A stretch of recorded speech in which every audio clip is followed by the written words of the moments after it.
what we have here are two directors, right? We have Pier Paolo Pasolini, who worked on La Dolce Vita, the most famous, perhaps the most famous, not perhaps, certainly, it's still the highest grossing film in Italy, La Dolce Vita.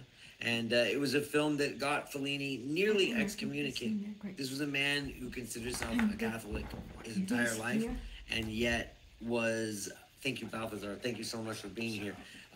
He was a man who was critical of the church as an institution, but both Pier Paolo Pasolini, who was a homosexual and a communist, and at the same time was expelled from the Communist Party because he was very much raised within the church and famously said that I am an atheist with a yearning or a nostalgia for belief. So here we have these two men whose views on the church and attacks at towards the institution are well known, and yet I would argue to say that they're the two greatest Catholic filmmakers of their time. So I would love to hear what others have to say, and please feel to throw it in. Feel free to throw it in the chat, and I will read it out loud. Love this being an open discussion, and was hoping that this could be a little bit more of an open forum where we could hear y'all as well. I thought it'd be more like Zoom. First time using Facebook Live, but thank you for your patience. So with that, I just want to ask, how many of you are familiar with the film? It's considered the greatest film on the life of Jesus Christ by Pasolini, The Gospel According to St. Matthew.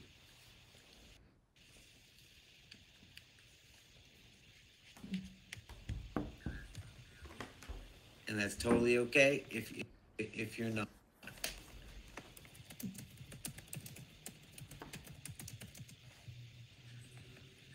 Interesting that the Catholic Church has come to accept this as the greatest film on the life of Christ, and it's now controversial yet again because it focuses on a Christ that is about the people, about the meek shall inherit the earth. A communist Christ was the criticism. What do you think? So I didn't see the whole film, I'll have to admit, and I think I've only read the footnotes, but I do appreciate his almost, for lack of a better word, liberation theology approach to his interpretation of Jesus, and his emphasis on this kind of person who would make it into heaven. Right? There's an emphasis on the whole parable of a rich man will not make it through the eye of a rich man will not make it to heaven. A camel has more likelihood of passing through the eye of an needle. I that verse, which I'm ashamed to say I can't I don't know my Bible well enough to say where it came from, but I feel like that speaks for itself. And yet I have a Christian friend who told me that when I quoted that verse towards him, to him, that it was out of context and that I was using the Bible to justify my communist ideals. For the record, I'm not a communist. I'm often have that leveled at me. I'm certainly not a communist, but I do believe in a humanitarian Christ. And my friend Fu Lu wrote an excellent book called Jesus of the East, and I will put that in the text as well if anyone's interested. It's a different fictional, because we don't know, it's historical fiction. What if Jesus traveled and had some kind of connection with Buddhism? It's possible, and certainly something that is not provable and interesting, though. Here is the link to that book for those who are interested. You went in deep, and I've noticed that. I've been following your career. Jeremy Carswell, for those of you who don't know, is an excellent singer-songwriter from Houston whose career has moved from kind of synth pop, indie pop. It's still that same sound, but now infused with, I would call it like liberation theology, Christianity, which is just so awesome. Let me go up and check Matthew 3. Now, I don't know Matthew 3, so I'm going to look it up. Matthew 3 from the NIV. In those days, John the Baptist came, and this is also, this is the story is covered. The story of Christ is covered very faithfully in the film. In those days, John the Baptist came preaching in the wilderness of Judea and saying, "Repent, for the kingdom of heaven has come near." This is he who was spoken of through the prophet Isaiah, a voice of one calling in the wilderness, "Prepare the way for the Lord, make straight paths for him."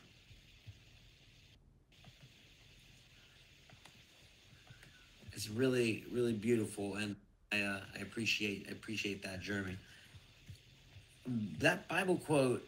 It's funny that we're in times when congregations are getting up and yelling at their pastor, and the aforementioned line about it's easier for, or it's more likely for a camel to pass through the eye of a needle than it is for a rich man to enter the kingdom of heaven. These are being challenged. We have congregations getting up and yelling at their pastors and their priests, telling them that they don't want to hear this commie bullshit.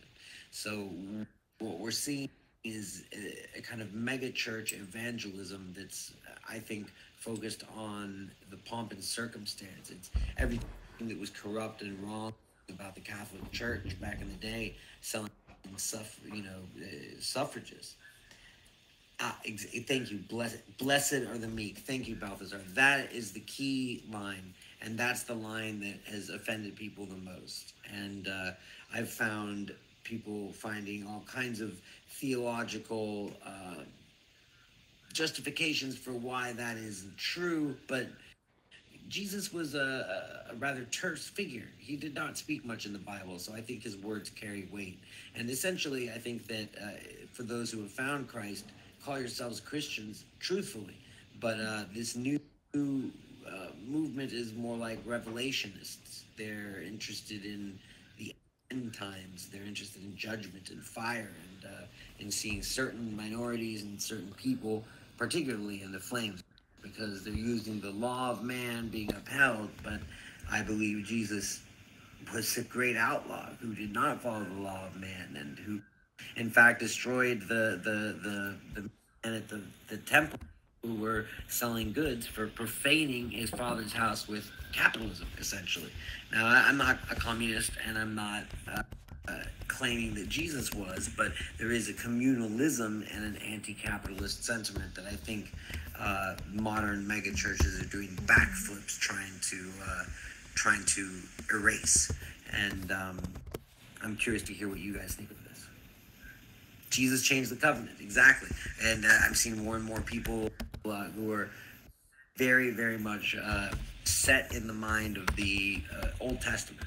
And again, with Pasolini, someone who had this nostalgia for faith, maybe just as the best leaders are those who don't want to lead, perhaps the best Christians are those who don't want to have faith, right?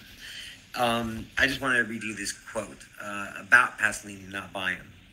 In his allegiances to Marx, Freud, and occasionally Jesus Christ, Paolo Pasolini transcended dogma and resisted affiliations. His divided self reflecting the fissures in post-war Italian culture. And he was born the year that Mussolini seized power in Rome, and he was part of a kind of like a Hitler youth, a Mussolini youth. And this is true of many writers, from Günter Grass to Thomas Bernhard. And he grew up and very quickly shed that, and in adulthood went in a different direction. His belief in Christ, and I think that introduction to and relationship with Catholicism in Rome is something that as a Mexican I can relate to, because the church was very, very powerful in Mexico, as Balthazar can certainly attest to. Hey, absolutely right. Churches do fall into this trap.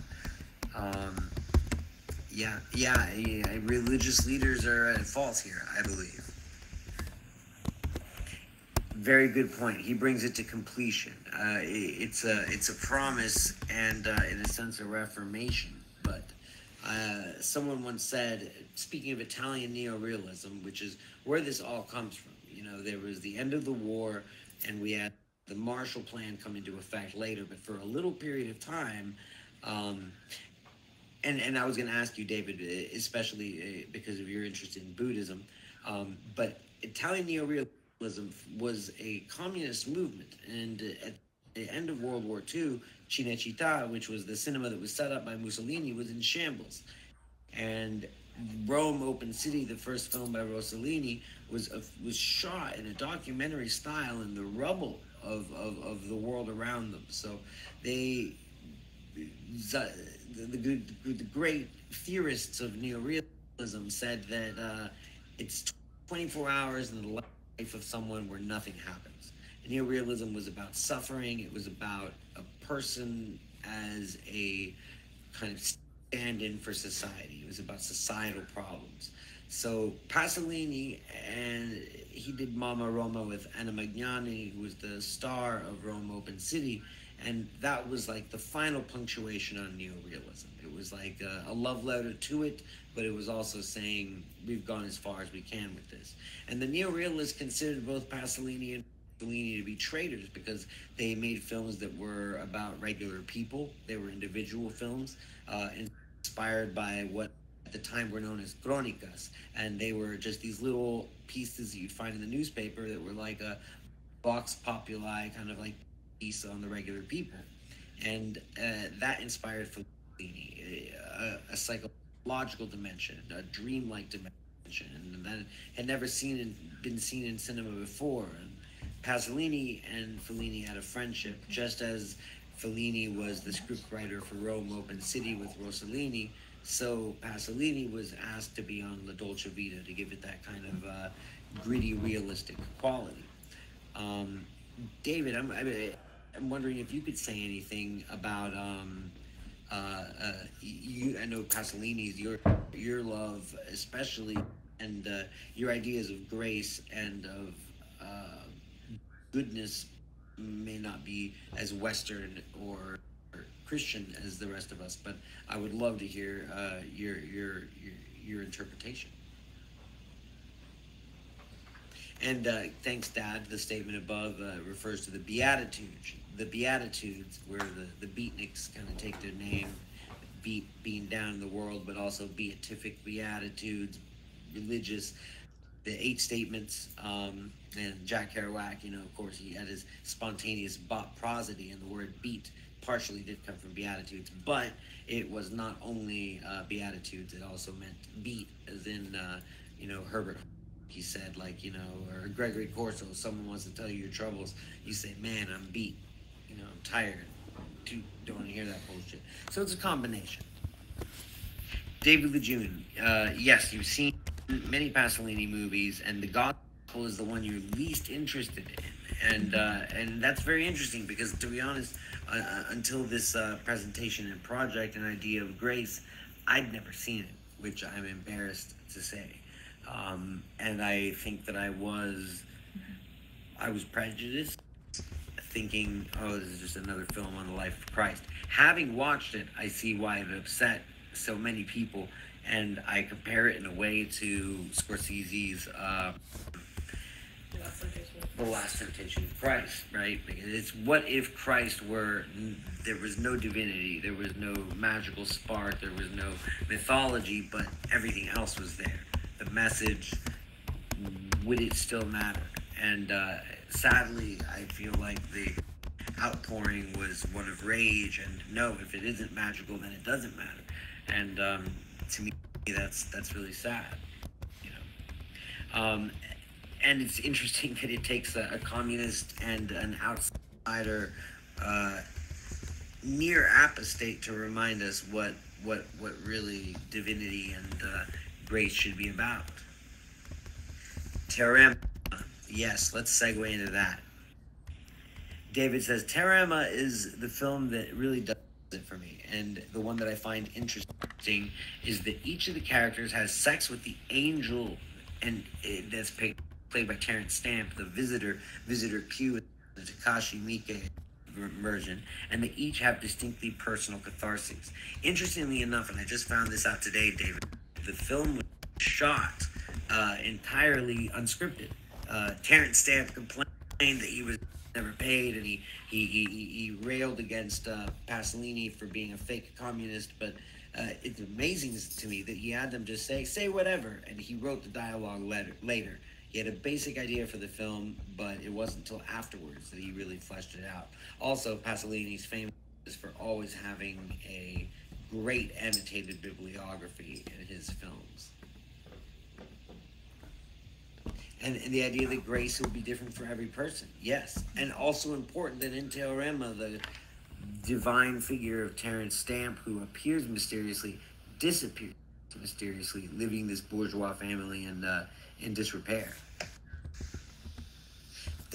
Jeremy, I will send you links. A lot of it is available online. Criterion Channel, of course, I would say is worth it, but that's a lot of money, and these movies are certainly available. UbuWeb, just UbuWeb.com. It's no longer active, but it's an incredible resource for otherwise impossible to find films. Yes, and interestingly, he shared, David just pointed out that Stamp spoke very lovingly of Pasolini. He was also in Toby Dammit, and I want to say Entrevista by Fellini. So there's a shared world there. When asked, Fellini, in his book Fellini on Fellini, said, "I'm not a collector. I don't preserve anything. I'd like to be newborn every day." And in that, there's a beautiful, I would say, Catholic impulse. There's several videos from the Catholic channel discussing precisely the Gospel according to St. Matthew and other films. 8½, one of his greatest films and one of his most autobiographical. I never thought of it before, but it's one of his most critical of the church, and yet the character of Guido, who is the stand-in for Fellini, is played by the church. He just cannot escape it, and to me that is really interesting. So I'm gonna try something a little bit ridiculous, and I hope that I don't fail at screen sharing. And let's see if I can do it. Please, God. Let's see, screen sharing. I saw it right here. Come on, screen sharing.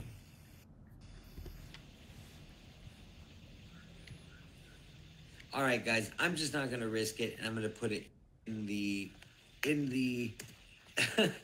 the text. And if you all would take a moment to just give this a little look, interesting, and you don't have to watch the movie to hear this interpretation. 8½, really classic film. For those of you who haven't seen it, it's on every top 10 or top 100 list.